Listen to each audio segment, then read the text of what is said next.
قال الرسول صلى الله عليه وسلم: ثلاثة جدهن جد وهزلهن جد: النكاح والطلاق والرجعة. النكاح والطلاق والرجعة. النكاح والطلاق والرجعة. نعم يا ابني.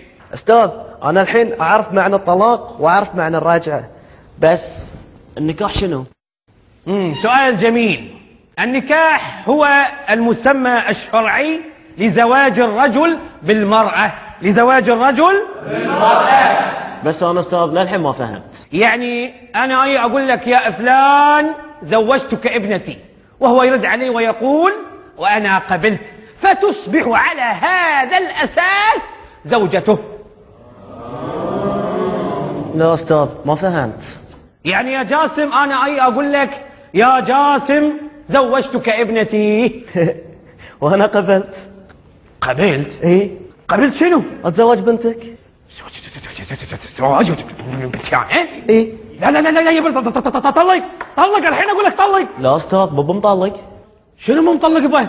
أنا كنت أشرح لك الدرس، ما كنت قصدي أن أزوجك بنتي. أستاذ الحين أنا تزوجت بنتك على حسب شرحك لنا، وكل الصبيان في الصف الحين شهود، صح؟ صح. البركة يا جاسم تستاهل. الله يسلمك. منك المال ومن هالعيال. عزيز. الصلاة والسلام عليك يا حبيب الله محمد. وبارك أرسل بينك وبين قمر واللي نذبح بين حمرين الله يطول بعمره. بس ولا كلمة بس. وانت قاعد مكانك بعد. وانت طلق الحين طلق الحين طلق. لا أستاذ بابا مطلق. طلق زين. سمعوني الحين راح اشرح لكم موضوع الطلاق، وابيكم تركزون في ذي الموضوع، خاصة انت. الواحد اذا بيطلق زوجته لازم يقول لها: يا مريم انت طالق. سمعتوا؟ وراح ابتدي فيك يا جاسم. يلا repeat with me. قول: يا مريم انت طالق. يعني الحين اسم بنتك مريم؟ حي الله عمي ابو مريم.